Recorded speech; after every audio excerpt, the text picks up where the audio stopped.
Very much the Spurs fashion, as some would say, it's a well-kept secret. But if you're interested in tennis or golf, you probably heard about IBM and the work that we do at different tournaments, Wimbledon, US Open, Masters. Again, with those we do technology from end to end, and every year we push ourselves to bring a new level of innovation to those sports. We'll talk about some of those in a bit. We've also been engaged with some of the professional sports teams. We're now more actively focusing on that. We've created a sports umbrella organization that brings all the solutions that we've built over across IBM and bringing it to sports and focus on three critical areas of fan engagement, team performance, and venue optimization. The Falcons Stadium, which very similar, still under construction, and it was presented earlier, the Mercedes-Benz Stadium. IBM is the general technology contractor for that stadium, and we're bringing all the technology from all aspects to help with creating a unique experience for the fans. So that's just about IBM. We'll, just so you know who we are, we're going to focus on team performance today. And I want to tell you a story about how we looking to revolutionize our front office and management of the sports. And I noticed there were a couple of people in the crowd that obviously had some knowledge of basketball. Does anybody know this picture? Anybody knows where this is and when this is? Okay, I'll save you the guessing. This is the Boston Celtics war room. I don't know if anybody from Celtics here. Hope I'm not offending you. This is Boston Celtics war room as draft day, one of the most critical days in NBA calendar. And this is just not a regular draft day for Boston. This is this last year's draft day, which was one of the most important ones in the history of the club. They had, in total, I believe, 8 picks. An average NBA team typically has about 2 draft picks. And what I'm trying to show here, and I think it resonated well with me, is that it's not about the cables and the setup and everything else. First of all, it's in the locker room. It's just kind of displays the commotion and the lack of organization in the front office. And when we started our journey with the talent management about a year and a half ago now, this was a good indication of what we walked into. So let me just walk you through just a couple of indicators before I set it up. As everybody has noted this today, sports is going through a revolution in data. An average NBA team now has over 18 data sources that they deal with to collect information and be able to support their management with the decision-making process. 90% of the athletes are putting data out there, some known, some unknown, that these data can be used to evaluate them, to use against them, to use in support of their character, and so on and so forth. 100% of the teams, some of you may agree, use some sort of, this is mostly North American focus, use some sort of analytic solution to focus on their team performance.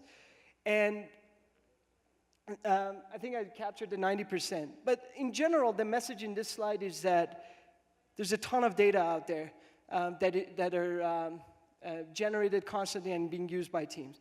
The one thing that a lot of teams haven't really tapped into is the fact that majority of the data out there is unstructured data, where we refer to the dark data. So if you look at the unstructured data, things like videos and images and text and so on and so forth, traditionally they haven't been used to manage the performance of a team or look into support the decision-making of the team. And majority of the analysis has been focused on structured data, purely numbers that can be modeled and graphed and so on and be compared against. So those are 2 critical things that I want you to keep in the back of your mind of how data is growing, how majority of data is unstructured, and how unstructured data can really impact a team or a player. Again, I don't expect any of you to know what this tweet is about, but last year in the NFL, first round of the NFL draft, just before teams started picking their draft picks, a video of a particular player who was expected to be picked in the top 10 came out of him. I think he recorded this video of him smoking out of a bong. This is just hours before he was picked. He was expected to be top 10. 5-10 minutes after the video picked up, the draft started, and he was eventually picked at number 13, I believe.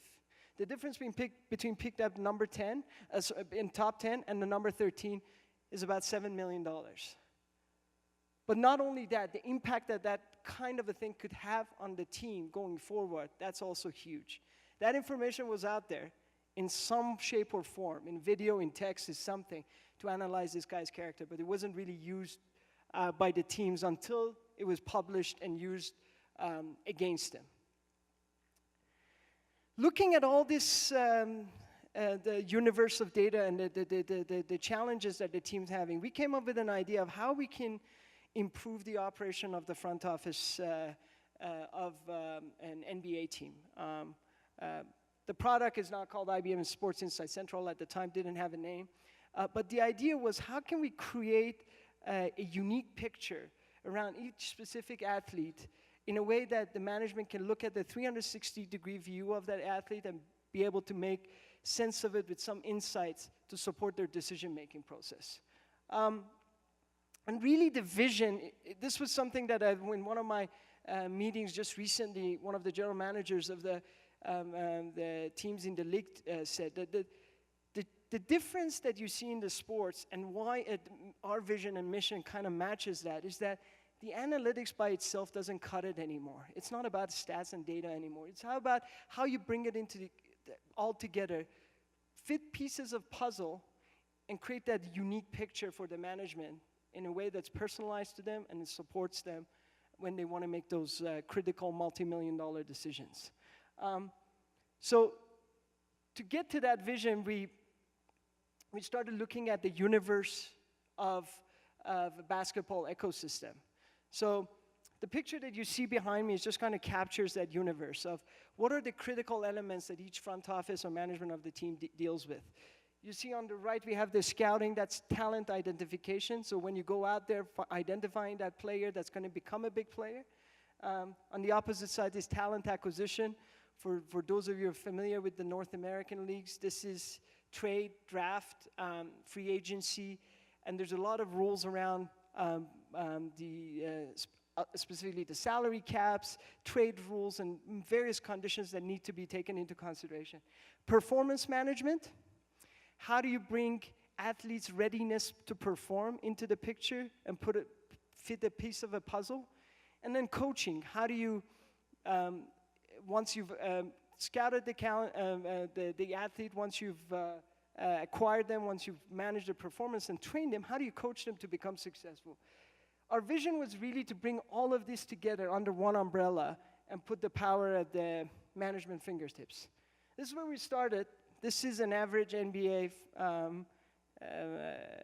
I guess, war room front office, magnets and whiteboard. There's somebody on routine basis prints new pictures and colors and puts them on the board. Colors mean something associated with player contract typically, and something that's very manual with siloed data all over the place and doesn't really provide you with any insight. We wanted to create a system that brings all the data together, but more importantly, puts the management at the center of it. So user experience was really important to us. At IBM, we have a process called design thinking, where we really try to understand the day-to-day operations of the user and build something that really fits their operation. This is an environment where the critical focus is on decision-making rather than the user experience. So it was important for us to make that part of it. It had to be intuitive. It had to be natural to them. We took them through the design thinking process. Some of these pictures might be familiar to some of you. Really spending time, if this product was really born in the front office, spending time understanding how they operate, sitting through those meetings, understand how a draft discussion evolves, how a trade discussion evolves. and really go away and come up with an agile process, give them constant feedback about our ideas of how a potential solution could look like. So that was the focus, a user-focused design. The journey was, as I said, was really about taking them step by step, understanding the process, and build something around them that is very much natural to them. The solution was built and launched for the first time at the Raptors practice facility. This was a quote by Masai Ujiri. It's a fact, we know this from a number of general managers, some of the best in the league, that they've tried it and they failed. And obviously, with the great support that we had from our research team, from our user experience team, we managed to achieve this successfully. Just a quick video that kind of puts this into picture, just so you see the system in action. You have to deal with my terrible, terrible basketball skills for this, so just my apologies. If you can roll the video, or maybe I should be, oh, sorry, go back.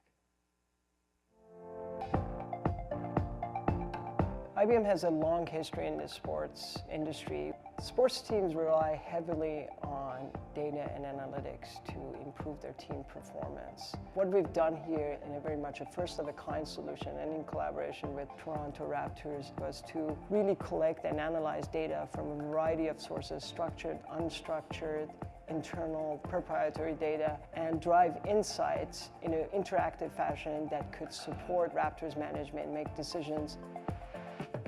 Our team at IBM iX worked very closely with Raptors operations and management and staff to create a solution based on IBM cognitive platforms in a first-of-a-kind application called IBM Sport's Inside Central. Our solution would really put player information on team management's fingertips. We created a collaborative, interactive environment that visualizes extensive amounts of data. The solution is really built based on an array of IBM technologies such as IBM Bluemix and IBM Watson solutions. We've also collaborated with a leading-edge manufacturer of touchscreens and touch tables called Multitaction. And what we've really done is, through an intuitive and interactive solution, enabled the Raptors management to have access to all aspects of player data in real time in a fashion that they could collaborate with each other and discuss a potential trade scenario or a draft pick and really help them make those critical decisions. What we've really created here is a platform that can go way beyond talent acquisition. Our long-term vision is really to extend this to other areas of the team performance, such as training, such as coaching, such as health and fitness, and really create a single point of entry for the sports organization to look after all aspects of team performance management. This is all about winning games, and what we've done here through IBM Inside Central is to support Raptors management, create teams that can win more games and championships. Well, I'm going to save you that, Bart.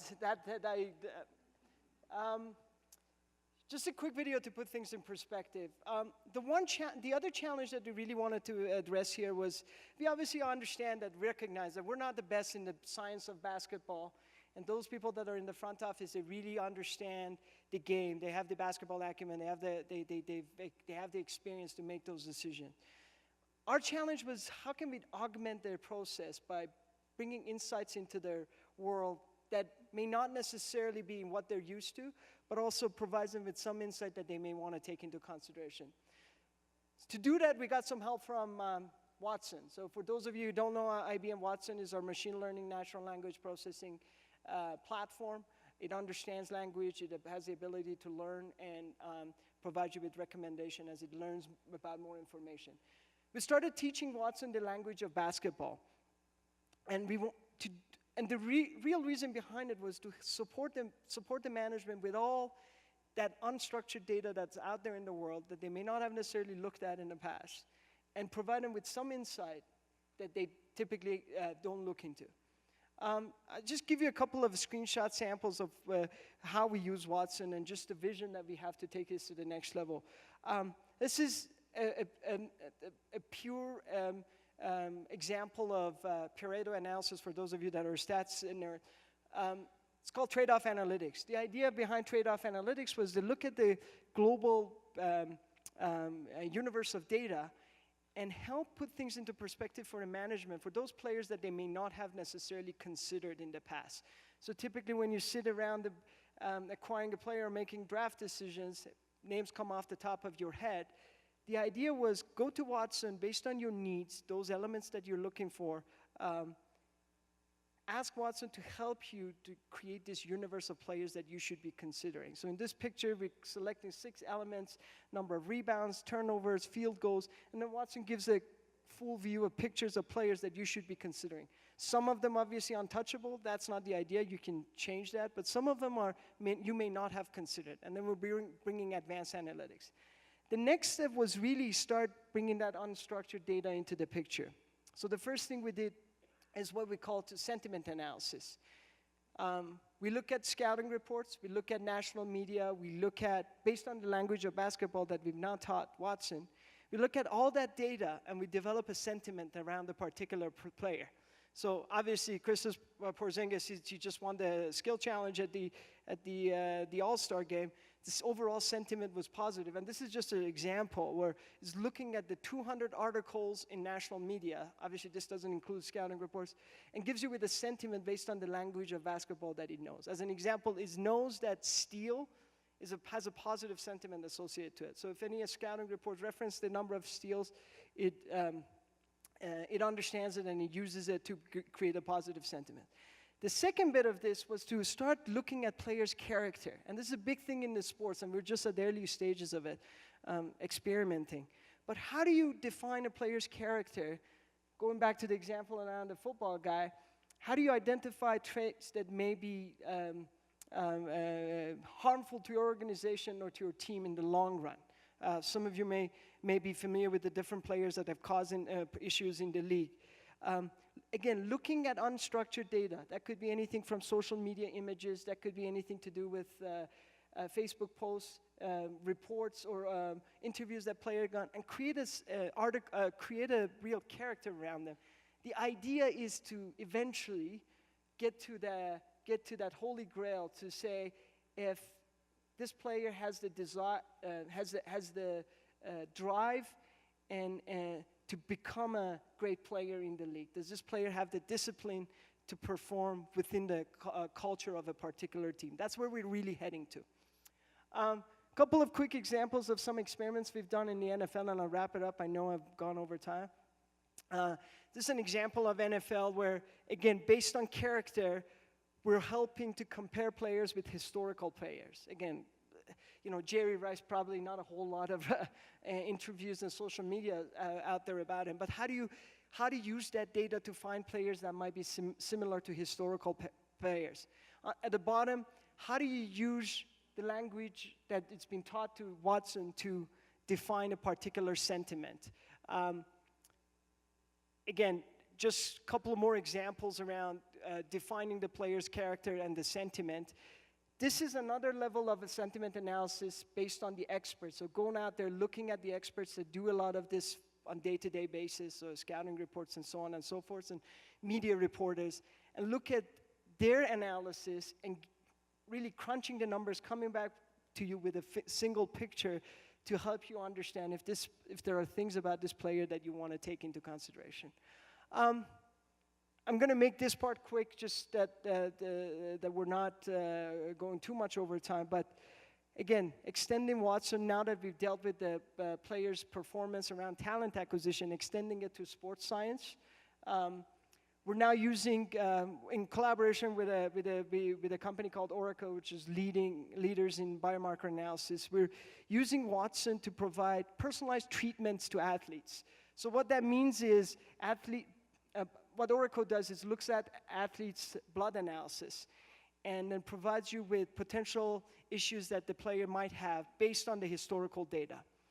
What we're doing with Watson is going and tapping into all these sports science related published research, and based on what we know, and I think it's in this slide, based on the symptoms that we've seen in the athlete, we use Watson the same way we're using it in the healthcare to provide personalized treatment. So if an athlete has a issue with the lack of ferritin or reduction, Watson can now go into the published publications and publish research and come back to you with evidence-based treatment plans that can help you. Again, something in progress, experimental at this stage, but this is what we're doing in oncology and cancer research. The same technology we're bringing into to athlete and performance management. We've had great success with some of this in the European soccer leagues, slowly experimenting in the professional leagues in North America. But our goal is to kind of use that as our insight to improve the management's perspective and their decision-making and managing their athletes. With that said, that's all I had, and I know I went a few minutes over, but I wanted to thank you and thank Sis for the opportunity. We'll take some questions after all. Thank you.